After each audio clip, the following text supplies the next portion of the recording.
All right, here we are. Keith Norris from Paleo FX. It was you and your wife that began that. Is that correct? It is, Yeah. yes. Michelle and I, in a fit of craziness, along with a couple other partners we had at that time who are no longer with us. I think we outlasted everybody in the crazy department. So, All right. so yeah, we're the ones that co-founded it. So I met you guys at AHS, or yeah, Ancestral Health Symposium, just this last month, and Michelle was telling me that that's where you guys decided to start. Can you tell me the background story on that? Yeah, absolutely. So as it happened, the very first Ancestral Health Symposium took place in Los Angeles in 2011. It was at UCLA. And we thoroughly enjoyed that conference. In fact, that conference was the first time that many of us in the paleo sphere actually met each other face to face. And we had a great time at that conference. It was fantastic. It was great networking with everybody. Everything about the conference was great. But as the Ancestral Health Symposium is, it's very, very academic. Right. And it's meant to be that way. And it's an academic conference. So although Michelle and I got a lot out of it, and the people were expecting that academic conference, got a lot out of it. Michelle and I thought that, there is a lot of opportunity here for a conference that would be more of a rubber meets the road type of event, and one that the common person could come to and get much out of it. And so we were literally sitting on an airplane on LAX on the runway, waiting to take off, and we had napkins out on the tray tables, and we're just sketching out the different ideas and business plans. And 6 months later, we kind of threw our own paleo party and came up with the name Paleo FX, which obviously the name paleo needed to be in it, but we were like, yeah, what's this? How do we get the idea across that this is like functional paleo, that it's not the academic, but the actual application? And I don't know where it came from, because math is not my thing. I'm a liberal arts poli-sci major, but something just clicked in my head. Isn't F sub X like mathematical term for functional? Yeah. Totally tongue in cheek. And we're like, Paleo FX, that's Yeah. kind of got a ring to it. So that's how that came about. So a total bastardization of the of the mathematical function process, but it's catchy, and it took people away, and we get questions about that quite a bit. What's the FX? Where'd that come from? Yeah. So That's what I assumed, actually, but I'm glad yeah, you backed that up. from a liberal arts major, no less. So within 6 months, you'd put it on. Yeah, and that's I have to. This is a strange thing, because I have to really, this is where I totally give it up to Michelle, because she was the one that really had to do all the work. Myself and another partner that I had at the time we were involved in a gym business, in an exercise equipment business. And we were great at formulating the idea, but when it came time to execution, we're like, we really don't have a whole lot of time. And Michelle is like, well, great, thanks. Drop this, a great idea, and drop it on my lap. But she took it and ran with it. And I mean, we helped where we could, but she did the lion's share, and she still does the lion's share of the work. Okay. I mean, we have a fantastic team around us right now. But she still does the lion's share. She is the CEO. She does all the business side of it, all the scheduling. The little bit that I do is more creative, more on I kind of call it like navigating a ship, right? I can navigate where the ship needs to be. I'm pretty good at the feel of the vibe of the community, and where the community is going, and what they want to hear and what they want to learn. But I am not a captain, right? That's not my skill set. I can navigate damn good, but I can't captain the ship, and Yeah. that's where she comes in. Right on. She's good at that. And we're a formidable team when it comes to that. Yeah, that makes a big difference. I mean, even I'm not sure if you've had a chance to actually check out my blog or not, but I have a partner in that, Holly, and she is same thing. Like I'm just ideas all over the place, and she's the more like organizational. You have to have that. Let me tell you, So good that it's a you team. have to. Like it just wouldn't And work if it was just myself for sure. So no, yeah, and it wasn't. And I think where entrepreneurs fail, where I have seen them fail, very, very smart people, and who you would otherwise think would have all the tools to be able to succeed, where they fail is that they are not willing to admit their weaknesses, right? So and I think if I've done correct in business, it is I have identified and owned my weaknesses. I'm not the financial guy, and I'm not the execution guy, and I own that. So I have to surround myself with people who are that way. yeah, I'm good at finding a creative idea. I'm very good at that kind of thing. I'm very good at networking. I have my skill set for sure, but it's not in financials and it's not in day-to-day execution. yeah.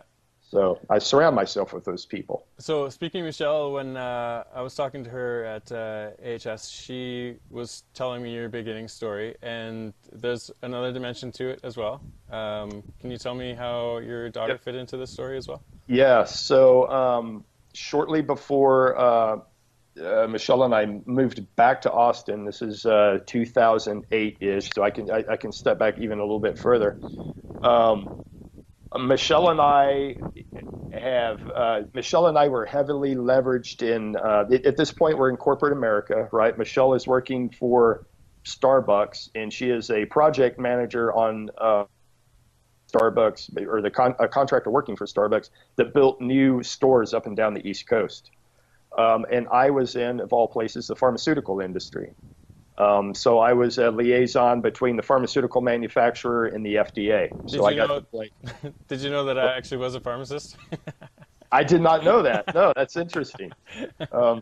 So we have that in common. Yeah. So I got to see the kind of the underbelly of the pharmaceutical industry, and Michelle and I were both at a point in our careers where we were like, we started to see the cracks in the American dream, right? So this is, now this is, to me, it's just like, my God, you couldn't see that, really? But when you're in the eye of the hurricane, you just don't see that. So we're starting to see the cracks in the American dream. We've got the big house, we've got the cars, we've got the kids set up to go to the best school, the whole thing. And we started seeing the cracks in that. I had survived the dot-com implosion financially. I was heavily leveraged in that. But the only reason I survived that bump was because I was so heavily leveraged in real estate. Well, and I thought real estate's never going to go anywhere, right? It's real estate's forever, right? Right. Then 2008 came, and that, and then we had already planned to begin to transition out of corporate America. The bubble cracked in the housing market. And we just saw our assets just evaporating overnight. It was a bleed that we couldn't stymie. But we were dedicated to what we had said. We're going to get out of corporate America, come hell or high water, no matter what. During that period, our daughter was 22 years old. She was away at college. She was in the week prior to her graduation week. It was May, and I will never forget, because Michelle and I were at a Kentucky Derby party, and it was it's in we were at this party in North Carolina in springtime in the South, and it's if you're familiar with the South, after the short couple of months in the spring, it just becomes unbearably hot and humid, and it's tough to be in. But this particular evening was just beautiful outside. It was warm. It was just like the perfect picturesque scene. And I remember being at this party, surrounded by friends with Michelle, and we were like, wow, we've been through a lot the last few years, but right now it just seems perfect. I mean, it seems like we've weathered all these storms and everything is perfect. Well, that night, when we got home, and I'm truncating a very, very long story short, but we were told on our driveway when we got home from a gentleman we didn't know who happened to be from a local church that was tasked to come deliver the news to these parents that their daughter had died in an auto accident. Oh man. And yeah, so it's, you know, it's just, there's so much in that story, and I wish I could go into the background of that, but there's so much in that story. One is to say that your life can just completely change on a dime like that. Yeah. And the other part of that is, you know, what do you do with that information? What do you do? Where do you even start with that? Yeah. So we got through that period. Obviously, it was hard on both of us. We got through that period, and during that period, we were, I would say, pressured both financially because, again, we're in the you know, the bottom. We never found the bottom of the housing market. It never showed up. I mean, it was just a plunge straight down. The death of a daughter, and we were like, are we really going to do what we said we were going to do? Are we going to ditch all of this and go off on our own and do our own thing? And, you know, it had Brittany not passed, I don't know that we would have had, you know, I don't know that we would have had the guts to go, you know what, no matter what, we're getting out of the system and we're going to start and do our own thing. But I can say that she was the catalyst that gave us absolutely no fear, because after you lose a child, I mean, what else is there? I mean, what bankruptcy is just like, oh, okay, whatever. Yeah, yeah. Just that is such a minor thing at that point. So that really gave us the resolve to go out and do what we were going to do. And then, you know, she has also given us the resolve that whatever it was we were going to do, it was going to be to change lives, because she was very invested in her own way to change lives. She had gone to school to be a minister, and that was her way of changing lives. Mm-hmm. And we don't have those talents. She had music and singing. She was going to be a music minister. I don't have. It's probably the low. If I have a list of talents, that's way at the bottom. You don't want me singing karaoke, and I cannot play. They kicked me out of what is that recorder in elementary school? They're like, no, go throw a football or something, but give me back the recorder. So I don't have any musical talent whatsoever. But I do. One talent I do have is I can make people healthy. I know what the ingredients are for that. I'm a pretty good psychological coach. I can get into people's heads. I can affect change. And Michelle is the same way. And so we thought, well, these are the gifts that we let us use these gifts to, you know, to change lives. Mm-hmm. And so that was the other, and I would say the 90% of what gives us the drive to put Paleo FX on, because it is, and I'd say even now, 7 years later, after the first event, it is still it's a slog, man. Yeah. It is not an easy business to be in at all. Yeah, and it's grown a ton. It has grown a ton. Oh my God. I would love at some point, just putting the bug out into the universe, putting the word out there. I would love at some point to do a book or a documentary on how fast and furious, not just Paleo FX. Paleo FX is just a reflection of the paleo community at large, but just how fast in 7 years, how far this community has come. It's amazing, and it's mind-boggling, and yet we still have so much more work to do. It's like we've just scratched the surface. Yeah. But we have come a long way in 7 years. It's been amazing. It's been an amazing ride. It hasn't been easy. It's not been simple, but it has been amazing. Yeah. Man, that's such an incredible story. Thank you for sharing. I'm so sorry for your loss. It's good that you guys are trying to put such a positive spin on that. You know, we love talking about her. It's not anything we ever shy from talking about her. I mean, obviously it still hurts, and we have, you know, feelings about that, but we love talking about her. We want to continue her message and spread her message. So of course, beautiful. Yeah. So Paleo FX, and then this year you did Keto FX for the first time. Is that right? Right. Yeah. Can you tell me a little bit about that event? Sure. So PaleoFX obviously is a live event, and that was a realm we wanted to move into when we thought about how are we going to create community around this. Our first thought was live event, because we, in this day of the internet and instant access to information, which is fabulous, by the way, we were all about that. There is a want and a need for personal contact. Yes. And for live events. And there's one can absorb information in many forms over the internet, read, listen to podcasts, all types of information gathering modalities. And I do all of those. I'm a huge reader. I listen to all kinds of podcasts. I absorb information. But I make a point to go to as many face-to-face meetings, meetups, events as possible, because I crave that personal interaction.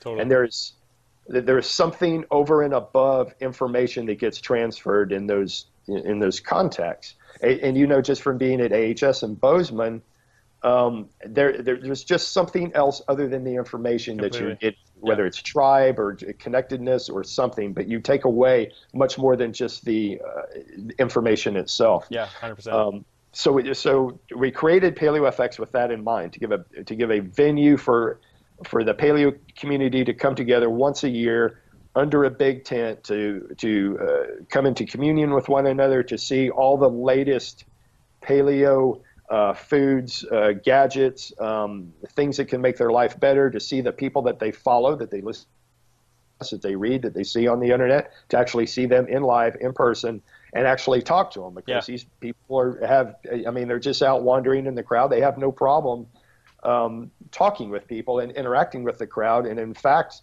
we have a green room area for them to allow them to take a break and get up and network amongst themselves. They're rarely up there. They're all out out in the crowd, which is that's another thing I love about this community is the leaders in this community are so very open and so very giving, and it's they might be considered rock stars by the people that follow them, but they themselves are just like, really, people are going crazy about what I'm doing. I'm just another guy. I'm just like you. I'm just I'm hanging out. Yeah.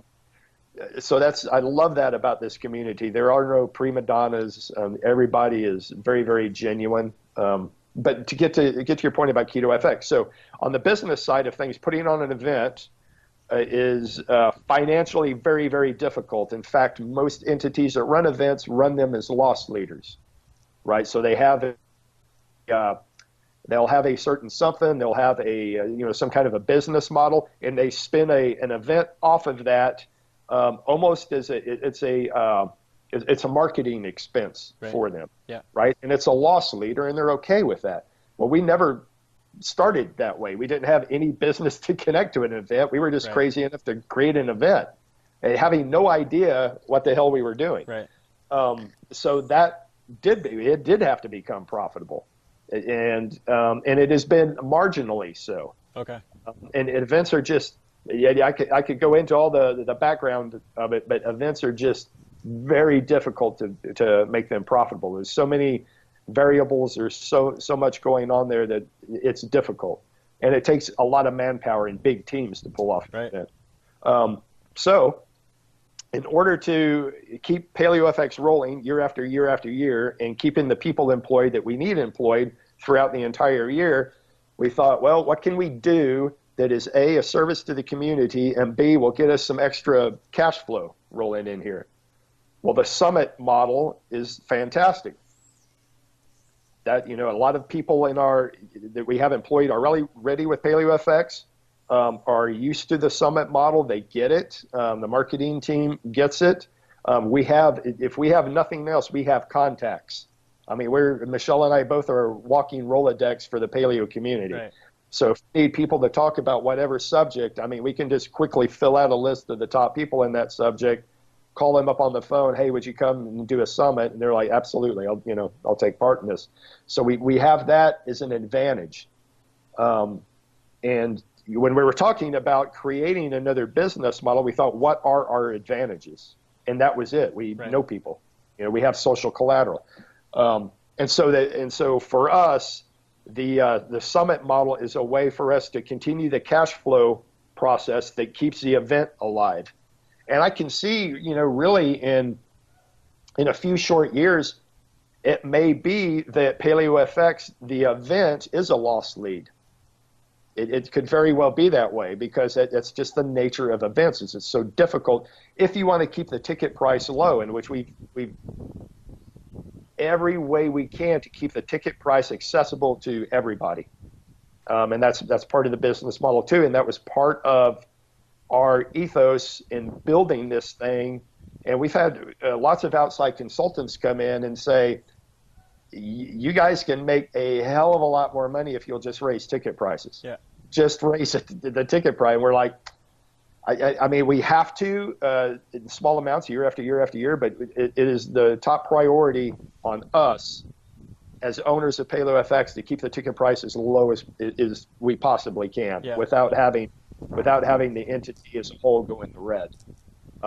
So long story short, Keto FX is one summit that we rolled out, obviously surrounding the ketogenic diet. We've got another summit that we're taping for right now that is a Health Hacker FX, which is a biohacking, genetics, and personalized medicine summit. And we've got some great names coming in for that as well, and that's exciting. And if you hear my voice starting to go away, it's because I've done 3 interviews for that today. So when is that coming out? So that will roll out near Thanksgiving, this coming Thanksgiving. Okay. I think the actual release date they have pegged is the 26th of November. I think that's actual release date. Wow. But yeah, keep your and actually this you are probably getting in fact, I have not been on an interview since we started. So you've got the breaking news. Beautiful. The absolute breaking news. So you can run with that. So these 2 are just available online, is that right? Yes. Okay. Yeah. Keto FX is. We go through periods now of releasing it and making it available for purchase, and then we close it back down again. Right now, we have a Facebook group that's the Keto FX Facebook group, and people can go and just ask to join that group. We add people all the time, and every so often we'll make that package re-available again for purchase. But cool. And then I know like none of the details for Health Hacker FX yet, other than we're doing the interviews right now. But as far as, and I know the release date, but I'm pretty sure we don't even have a landing page yet. That's how early insight you guys. So I can't even send people to a landing page yet. But it is on the way. Right on. Cool. So the other thing that I was curious about is a little bit more about your personal history. I imagine that you're some sort of athlete at some point. Yeah. So I grew up an athlete. I was, I always say that I really, and I tell my mom this all the time, I apologize for the way I was when I was a kid. Because I was that kid that was swinging off of everything, jumping off of everything, just being a boy, just getting into mischief and trying to keep up with the older kid. I was always the youngest kid in the group. So, just always trying to keep up with them and being the crash test dummy for every scheme that kids would come up with. But it made me either I had that within me already, and it was honed by just trying to constantly keep up with older kids. I got into track and field about 11 years old. I went to an older friend's track practice, and he ran AAU track. At that time, AAU is a feeder system for the U.S. Olympic system, and this is mid-'70s, so I'm really dating myself. So this is mid-'70s time frame. And I just happened to, just was bored or whatever as a kid, and I went to track practice with him. He was about 4 years older than I was. And I went to track practice with him, and I was, just being a kid, and I, as the legitimate track athletes were going through their drills and such, I was kind of off on the side, doing the same thing, just kind of mimicking them. Yeah. And I was kind of keeping up with them. And the coach at the time was looking over. He's like, who's this kid? And so he comes up and he's like, hey man, who are you here with, first of all? So I told him I'm with Mike, and he said, how old are you? And I told him, and looking back now, he was like, holy shit. So he's like, do you run for any track clubs? Are you doing anything? And I was like, no, I'm just out here out. And he's like, well, you're running for a track club now. So he started, and he groomed me at a very early age as a sprinter. That was my natural predisposition, was to sprint. And I was a relatively fast kid for that time, but he made me a much, much better athlete because he taught me the techniques of sprinting and also the chess match that is a sprint. Right? And there is a chess match. I know people, outside of track and field think you just line up and run, but it's a lot more than that. There's a lot of technique. There's a lot of strategy, gamesmanship that goes on in that 100 meters, and he taught me all of that. Oh, yeah. And I did very, very well as a youth sprinter, and I loved it. But I reached a certain age, 13, 14, where the testosterone is really starting to kick in, and I started to morph into this, what I would eventually be, right? I started putting on, I've always gained muscle very, very easily without even really a lot of muscle. I got heavy, and I got these big calves, right? So the coach, Emmanuel Cook, by the way, his name. He's a very famous track and field coach in South Texas back in the day. He's just kind of watching my body change, and after a while, he's like, there is a major genetic component to sprinting, right. And this was kind of my first realization that there are genetic limits to the sports you're in, right? You can't be a 7-foot tall gymnast. It just doesn't work. Right. On the flip side of that, you can't be a 5'2" basketball player unless you're like a Spud Webb or somebody who's just freaking, but that really reduces your chances. And he told me, he said, look, and I started getting walked down later in the races, and I had never lost races like that. But as I got older, I was starting to get walked down in the last, 20 meters of the race, which I was just like, well, what's going on? It's not like I'm trying any less.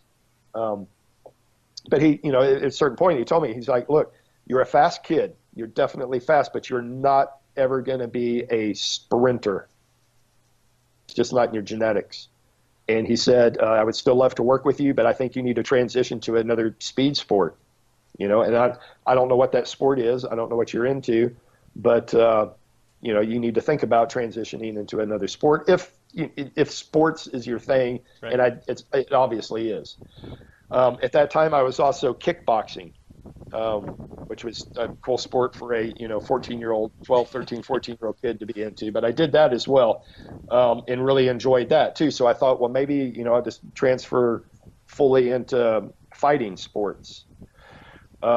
And my instructor at that time was a Vietnamese refugee who had come over from some of the last refugees out of Saigon after the fall of Vietnam. He was he was not messing around, man. He was freaking hardcore. There was no when we sparred, it was full on spar. I mean, he wasn't. It was you're there to fight. We're gonna fight. So that was an education in itself. But long story short, I ended up playing football. Loved football, had a great high school career, went on, played at Texas, had a really, really good collegiate career going, and then I suffered a knee injury. And, really it was the first time I had ever in my entire sporting career, ever been seriously hurt. One time. And that's all it took. Yeah. It was one time. I could not, I tore an ACL and MCL in one go, and it pretty much just destroyed my left knee. Yeah, it completely destroyed it. So I went through the rehab process, but I never regained the quickness or the speed that I had to have to play the game at the level it needed to be played out. So it was like, okay, I've got to completely reinvent myself now, and kind of went into a depression really after that, because yeah, definitely. your entire identity is wrapped up in that, and it was at that time. And there was no plan B, right? People tell entrepreneurs, if you're really going to do this, there can't be a plan B. Yeah. You have a plan A, and that's it. And that's pretty much how I attacked sports at that time. There was no plan B. I was fully invested, all in, and that works until it doesn't work. Yeah, exactly. And then you have to figure out a plan B. So I knew I had to leave that collegiate environment, because it was just, I was circling the drain. I couldn't, and I was just reminded daily of what I was missing out on being in that atmosphere. So, as a 20, 21-year-old kid, I was like, what am I going to do? And the first thing I did was, I got to get the hell out of here, because I can see and I joined the military. Oh. I just went and joined the Navy and was like, I got to get as far away from here as I can. And so I joined the military and left, and kind of never looked back after that. I had to fully separate from everything. And somehow inside I knew that I had to fully separate if I was going to get out of this, mental funk. Long story short, 9 years in the military, had a family during that time, son and daughter, traveled the world literally, ended up in North Carolina, pharmaceutical industry. And when I left the military after 9 years, I had a son and daughter at that time, and especially my daughter was old enough to realize that when Daddy left, it meant he was going for months at a time. It was not like, I'll be back this afternoon. Right. And as I couldn't handle that. I was just like, no, I can't do that. I did have the opportunity to go to JAG school, because I finished my degree while I was in the military, and had the opportunity to go on to officer candidate school and have the military send me to law school. And, the universe intervened. I had friends who I had played football with who had gone on to law school and were now working in law. And they were telling me, dude, if you have this opportunity, do not do it. It's not what you think it is. It's just not what you think it is. Yeah. They just made me question it. Right. They were like, this is not really what you think it is. I think you should really sit back and question it, because it's going to suck up a big portion of your life. Yeah, it's just not the life design. And if you think you're missing out on family time, and they're like, if you think you're missing out on family time now, right, you just wait till you get sucked up into the law, because you're just gonna have to do it. You're gonna have to do the grind. Yeah. I thought, that doesn't sound real good either. Then the opportunity to work for the pharmaceutical industry came about, and I thought, well, that's a good way to help people. I thought that, right, because I didn't know any better at the time, and I wanted to help humanity, and I thought, what better way than pharmaceutical industry? Yeah, I hear you. So I totally hear you. So 15 years in pharmaceuticals after that, and then we're right back around to the 2008, 2009 time period. So. Gotcha. Do you have a couple more minutes? Yeah. Can you tell me how you originally got into paleo? Oh, okay. So interesting story. So about 98, 99, sometime around in that time frame, where was Rob at that time? I think he might have been at the University of Washington at that time. Anyway, this is back in the dial-up days, serious dial-up days. And at that time, I was in the pharmaceutical industry, and I was doing coaching on the side. So I was helping coach. We lived in Eastern North Carolina, so I was helping out at East Carolina University with the football team. I was also consulting with the high school wrestling team at that time. The friend of mine who was coaching the wrestling team had a pathetic season the year before. I mean, they just got mopped up. And he was an old school wrestling guy where, he would diet the kids down, and, they would wrestle way below their weight, which is common practice in wrestling. Yeah. So, we were talking one night, and I said, have you ever thought about just, letting these kids wrestle at their natural weight? They're going to be stronger. I mean, And so we would have these discussions. He's like, no, you don't understand the sport of wrestling. You got to do that. You got to, diet down and I had never wrestled. So I'm like, okay, well, I get tradition. I mean, I know baseball, right? Baseball is the most traditional sport you can talk about. I get it. Baseball players didn't start lifting weights till, maybe early 80s that it was started to. So I get tradition. I'm totally down with that. But I'm like, why would you not have a kid, if he's stronger and feels more vibrant at a heavier weight, just go ahead and wrestle at a heavier weight? No, you can't. So we would have these back and forth. So I'm like, okay, well, what if, we only diet them down a little bit, and we diet them down by starting to slowly remove carbohydrates out of their diet. And I knew how macronutrients would affect the body through just sports and bodybuilding. I mean, even when I was a kid sprinting, you would start to towards the meets that really, really mattered, you would start to reduce carbohydrates so that you would shed some maybe not body fat that fast at the time, but you would definitely shed some water weight, right? All things being equal, you weigh a little bit less, you're going to be a little bit faster, right? This is basic math. So I proposed this to him, and he's like, that doesn't.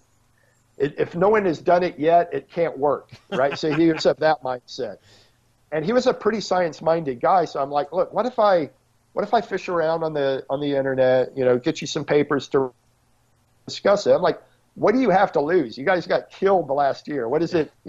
Why not try this and we'll see if it works. Anyway, I was starting to convince him to start cutting carbohydrates, or at least start weaning the kids off of carbohydrates, so they would naturally come down to a weight that was lower than where they started, but not so low that they were dieting themselves down to just skin and bones. So that conversation was going on. While I was searching the internet looking for some information to give him, I ran across this crazy guy, Rob Wolf, and I ran across Art Devaney in these kind of chat rooms or whatever they were called back in the day. And, I hit it off with them. I mean, they were sharp guys. I really got where they were going.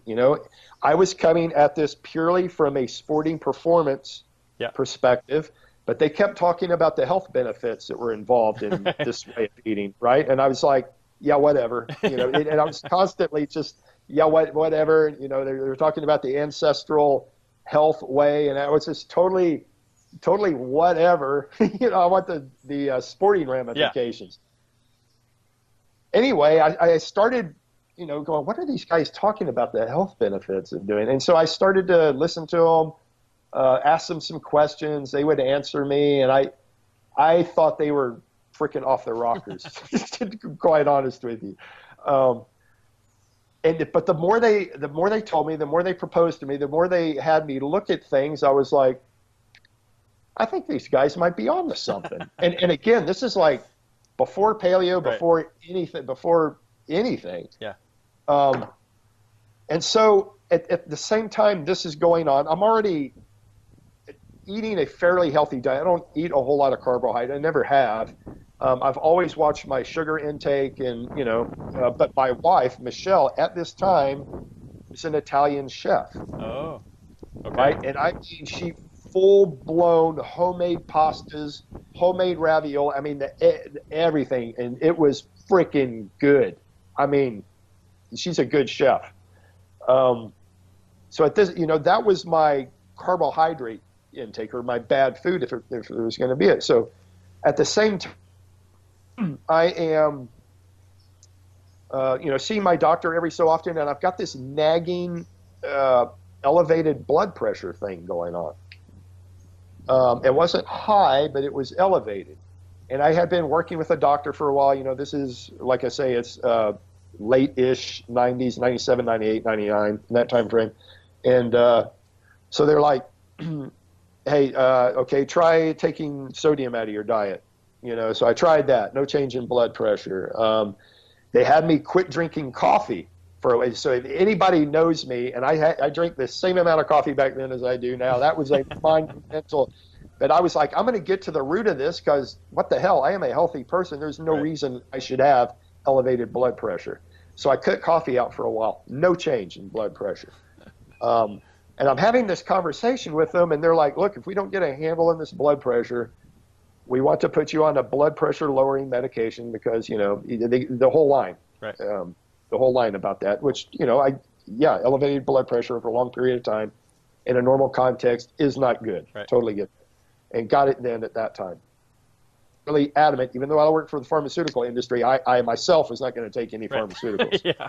So and at the same time, I was giving blood every 56 days, just being a good citizen. And this had gone on for years, and it was very, very easy. They would show up at our work, go down and give blood every 56 days. And every time I would go give blood, the nurse would check my blood pressure. Hey, your blood pressure is kind of elevated. Give me the spiel. Yeah, I know. I'm working on it. But, it was almost choreographed. Yeah. So I'm listening to Rob and Art Devaney, and I decide, I'm one of those guys, I'll try anything, right? So I'm like, well, okay, I'll just cut out all refined carbohydrates out of my diet for a while and just see what happens. I have no clue. What do I have to lose? I'll just see what happens. So cut out all refined carbohydrate, like overnight, bam, done. Even Michelle's Italian food. And so she's looking at me going, let me get this right. You're talking to some yahoos on the internet, and they tell you you're going to quit eating freaking homemade pasta? You've lost your mind. And I'm like, no, it's just an experimentation thing. I'll go back to eating. I just want to try it for a couple of weeks and see what happens. So, whatever, just whatever. Go on and do what you're going to do. So I cut all refined carbohydrates out of my diet, every bit of it. So I was basically eating meat, vegetables, nuts, the basic paleo diet. Yeah. Because I do stuff like that. If I have one thing, I have willpower. If I say I'm going to do it, I'm going to carry it through. So I'm doing this, and I'm maybe 2.5 weeks into it. It rolls back around. I really don't feel any different, to be quite honest. I didn't lose any weight. I didn't feel any different. I didn't have any brain fog to continue. Nothing changed. I went back in to have to give blood. Went back in, thinking I'm going to get the whole choreographed talk with the nurse. I sit down. She takes my blood pressure. She takes the cuff off, and she, goes to the phlebotomist to get stuff set up. And I'm like. So I asked her, hey, what was my blood pressure? And she's like, it was normal sugar. Being in the South, it's normal sugar. It was fine. 120/80. And I told her, hey, I've been having some blood pressure issues. Can you check it again? No problem. She checks it. She's like, it's 120/80. Just like from a big, strapping, healthy, did the whole. And I thought, okay, every time I have been in this chair, every time I've had my blood pressure checked for the last, 8 years, it's been elevated. And now today, everything's cool. Everything's fine. And I can tell you this, I don't know the mechanisms behind what might be going on with refined carbohydrates and gluten and elevated blood pressure. I've never talked to anybody that can put those together. But I know anecdotal evidence. That's all I needed to know. Right. I was like, I have this track record year after year, actually 56 days after 56 days, and a string of them put together, plus years of working with a doctor, and then bam, within 2.5 weeks, my blood pressure normalizes. I was like, there's something to this. Something is going on, and that was just my body's reaction to the inflammation process that was taking place in my body by either gluten or that load of refined carbohydrates or whatever it was. I didn't really care. I just saw the output, and I was like, okay, there's something to what you guys are talking about. Yeah. And so then I deep dive into it, and so that's how I got into it. And I've been eating paleo since I would say 98, 99. So I can't remember exactly when I would call the cutoff date, but it was before 2000. So I've been eating this way for a good, 18, 19 years. So you've had Rob as your, personal coach, I guess, the whole way. Yeah, we never really, and it wasn't like we talked daily or anything. We would just kind of have these run-ins or meetings, and I knew him online. I knew who he was. I knew the work he was doing, and then I kind of got to know him more because he opened CrossFit #4, the 4th box in the nation. He and another mutual friend opened a CrossFit box out in California. So I knew he was he was kind of into the CrossFit thing at that time, early on. But it wasn't. But again, paleo really wasn't a thing yet. I mean, there was, it was just some dude who kind of eats the same way I do, and I take some pointers from him, but there really was nothing, set. There was no movement. There was no anything around it until later, until about 2006-ish or so. Things started to pick up a little bit.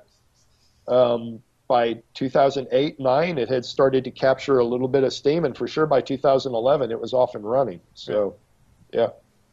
Yeah, beauty. That's so cool that you were like there as it, like from the beginning or from before the beginning. Like, that's just so exciting. It's exciting. It's very, very cool to look back on now. But I always say this. It wasn't like I saw what they were doing and was just like enlightened. I thought they were crackpots, just like everybody else coming new to this game, coming into it, looks at this diet and goes, "What? Yeah, you're kidding me! Come on, get out of here." Yeah, I had this exact same reaction. Yeah, well, when they were talking. Yeah, I mean, especially because the powers that be are like, no, you got to eat this way and eat all your carbs and eat all your like. I mean, I was totally like, look, I get the whole sugar thing. I get, sugar's bad.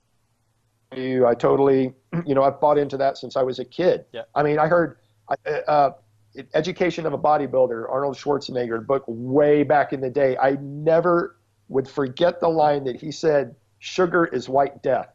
Oh yeah. And as a kid, I read that. It was done. Yeah. I am done with it. Completely done with it. So I had that imprinting. I had that in my mind, and I never really had a whole lot of sugar. And my refined carbohydrate intake wasn't that high. Thank God, apparently, because I'm really susceptible to it in a blood pressure kind of way. So, yeah, but other than that, in the sporting performance and the ability to manipulate body weight for for bodybuilders or for weight class athletes, and that was all I was interested in at that time. I mean, I was still very performance-based at that time. I'm coaching football players, wrestlers. That was all I cared about was performance. And it took a while for me to realize, and it took that in myself to realize, oh, there is a health component to this. And Michelle went through a very rough period of time where she was battling fibromyalgia and some rheumatoid arthritis things, and that solidified everything because, at that time I've seen my transformation and I'm looking at what's going on with her, and I'm going back and I'm reading stuff that Art and Rob are talking about, and I'm starting to put two and two together, and I'm starting to realize this gluten thing is involved and inflammation, and I'm looking at what she's going through, and I'm like, I wonder if her problems aren't a result of inflammation due to gluten exposure. And so, yeah, but getting her on board was a totally different. It took a while to get her on board, because if I was like poo-pooing it, she was like, "Oh, you are freaking crazy. Yeah. You are absolutely batshit crazy. There's no way I am ever going to give up pasta. Right. I'm an Italian chef. Hello, this is what I do." Yeah. So she was a much harder sell, but once she agreed to give it a shot for a couple of weeks, and her health just a 180. She lost a lot of that kind of inflammation, water weight. Bam, that was gone. She felt great. She had periods where she would just have migraine after migraine after migraine, at least once a month, and her migraines were like, you're down for the count for a couple of days. That was gone. It took her about 4 weeks before she was like, okay, I can't explain it, but I am not going back to where I was before. And then I always say that's when a paleo evangelist was born, because when she was like a born again, man. She was spreading the gospel everywhere after she but yeah. And it's such a common experience, right? As soon as you've gone through it, then it's like, have you heard of this? Yeah, oh, totally. Yeah, she was. And for the first couple of weeks, she was like, yeah, I'm feeling pretty good. This is great. And she wrote for like these online culinary sites that were popular at that time. You know, and she would write about Italian cuisine. She would write about recipes. Meanwhile, she's doing this paleo thing behind the scenes, and she's feeling great, but she's still writing for these. And her plan was, you know, I'm gonna get my health back to where it should be. I'm gonna drop the weight I wanted to drop, and then I'm gonna go back to eating pasta. And, you know, that's the same mindset that everybody comes in with. Yeah. I'm gonna fix the health issues, and I'm gonna go right back to eating what I can, and I'll be okay. Yeah, totally. But yeah, that obviously that never happened, but that was her mindset at that time. Yeah. Um, So she was fruity. That's cool. Okay, yeah. I've got just one last question for you today. Sure. What would you say your, I guess there's a couple, let's say, what are your favorite 3 paleo dishes now? You know, I am very, very simple. I'm a very, very simple dude, and I don't, you know, a dish, I probably don't have a dish, but I can tell you I love barbecued brisket. I live in South Texas. Barbecue brisket to me is a delicacy. And along with that, I love pork belly, right? And if, you know, there's a restaurant that's local here to Austin. It's called Noble Pig, of all things. Yep. And they have this dish where it's pork belly, beef tongue, and this it's a vinegar-based salad. It's almost like a slaw, like a vinegar-based slaw. Yep. That is just, it's fabulous. I am glad that I don't live very, very close to that restaurant, because I swear I'd be there like every other day ordering that dish. And it's not cheap, but it's thankfully it's on the other side of town, so it's an effort to get there. But it's fabulous, and you know, all of their meats are sourced correctly. They're all pasture raised, grass fed. It's just, and there is such a difference between pork belly that's been pasture raised and just your normal everyday run of the mill pork belly. And this is just, it's phenomenal. Right on. Yeah. So those would be my food choices for sure. So Holly and I are planning on coming to our first Paleo Fx finally. Right. It's not been the cost of the tickets that's been scaring us away as much as the cost just getting from our neck of the woods here in Canada is not the most affordable thing. So, but we are very excited to finally see it for ourselves and take part. So you will while not we're be down there. I guess we'll have to take a day for Noble yes. Pig. Take a day for Noble Pig, and I will guide you to the best barbecue in Austin. So yeah. Austin is a hub for barbecue. So you have kind of the best, they call them pit masters. So this is a hub for pit masters here, and they're always in competition with one another for the best brisket. And and the outcome for the consumer is just, we're spoiled for the brisket here. Yeah. Have you got your own backyard recipe mastered, or? You know, I don't. We have a smoker that we use here, but their rigs are pretty elaborate, and it is a process that's highly guarded. Every pitmaster has his own way of doing it, but it's a very long process. Yeah. We're talking like 12 hours plus, 14 hours full for a full turnaround. So unfortunately, I don't have the time for that, but I do have the time to just go right down the street and get even the so-so brisket here is fabulous. Yeah. Beauty. Yeah, you'll love Austin. You'll love Austin. And I'll tell you, when you come to Paleo FX, just that tribe, we call it tribe vibe. It's just, that whole place is just humming with like-minded people. Yeah. Yeah. And it is, it's funny because we have a friend who lives downtown right near the venue, and she's a single girl, and she's like, every year I thank you for putting on this show, because it's like thousands of studs just like walking around by my apartment. She's like, oh, one more reason for me to come down. Yeah, see, it's just, I mean, and it's true. It's, I mean, Austin is a very, very fit city to begin with. Okay. But yeah, when you're in that atmosphere, Oh it's yeah. just, people are healthy inside and out. So it's not just a vanity thing, right? I mean, people Right. do vibrance and health, and it's just a fantastic atmosphere to be around. And it's Yeah. in Austin, which is the music capital of live music capital of Oh yeah. the U.S. So yeah, it's a great time. People have a blast here during that week. Yeah. I'm looking forward to it. Good. Keith, thank you so much for taking the time to talk with me today. Absolutely, Raj. It's All been a right. pleasure, man. Okay. Well, we'll see you in Austin. Right on, brother. Thank you, sir. Yep. Peace out.